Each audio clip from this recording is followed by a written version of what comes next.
அன்பிற்கினிய ராவணர் குரல் தோழர்களே வணக்கம். நான் உங்கள் குரு ராஜாராமன். புதுச்சேரி மாநிலத்தில் உள்ள கிரிமினல் நீதிமன்றங்கள் உச்ச நீதிமன்ற தீர்ப்பையும் உத்தரவையும் மதிக்கிறதா, பின்பற்றுகின்றதா என்ற ஒரு நேரடி கேள்வி. இந்திய அரசியலமைப்பு சட்டம் ஒவ்வொரு குடிமகனுக்கும் சட்ட பாதுகாப்பு அளிக்கிறது.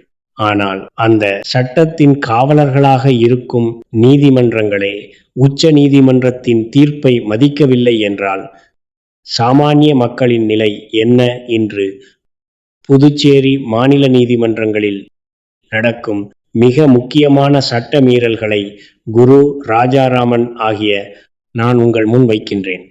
உச்ச நீதிமன்றம் கிரிமினல் அபியல் நம்பர் 1485/2008 என்ற வழக்கில் குற்றம் சாட்டப்பட்டவர்கள் ஒரு வழக்கில் இருந்து விடுவிக்கப்பட்டால் அந்த தீர்ப்பின் நகலை 7 நாட்களுக்குள் அந்த மாநில உள்துறை செயலருக்கு, அதாவது ஹோம் செக்ரட்டரி அவருக்கு அனுப்ப வேண்டும்.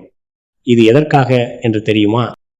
அந்த தீர்ப்பில் உள்ள குறைகளை ஆய்வு செய்து தேவைப்பட்டால் மேல்முறையீடு செய்யவும், மேலும் இந்த வழக்கில் ஆஜரான அரசு வழக்கறிஞர் சட்டப்படி நேர்மையாக திறமையாக இந்த வழக்கை நீதிமன்றத்தில் நடத்தினாரா என்று அறியவும், நீதிமன்றத்தில் தள்ளுபடி செய்த வழக்கை புலன் விசாரணை செய்த காவல்துறை அதிகாரி சட்டப்படி விஞ்ஞானபூர்வமாக சாட்சியங்களை சேகரித்தாரா, சட்டப்படி குற்றப்பத்திரிகையை நீதிமன்றத்தில் சமர்ப்பித்தாரா, முறையாக இந்த வழக்கை நீதிமன்றத்தில் நடத்தினாரா என்பதை கண்டுபிடித்து அரசு வழக்கறிஞர் மற்றும் காவல்துறை புலனாய்வு அதிகாரிகளுக்கு சட்டங்களில் பயிற்சி அளிக்கவும், தவறு செய்த அதிகாரிகள் மீது லாக்கா பூர்வமான விசாரணைகளை வைத்து அரசு வழக்கறிஞர் புலன் அதிகாரி குற்றம் செய்திருந்தால் சட்டப்படி நடவடிக்கை எடுக்க வேண்டும் என்பதற்காகத்தான் கிரிமினல் நீதிமன்றங்கள் தள்ளுபடி செய்யப்பட்ட வழக்கின் தீர்ப்பை உள்துறை செயலருக்கு 7 நாட்களுக்குள் அனுப்ப வேண்டும் என்பது ஏழைகளுக்கு ஒரு நீதி, அதிகாரிகளுக்கு ஒரு நீதியா? புதுச்சேரி கிரிமினல் நீதிமன்றங்களே, சட்டத்தை மீறினால் மக்கள் யாரிடம் முறையிடுவது?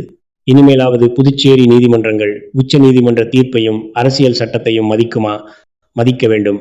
நீதிக்காக ராவணர் குரல் இயக்கத்தில் சட்ட போராட்டம் தொடரும். நன்றி. ஜெய்ஹிந்த்.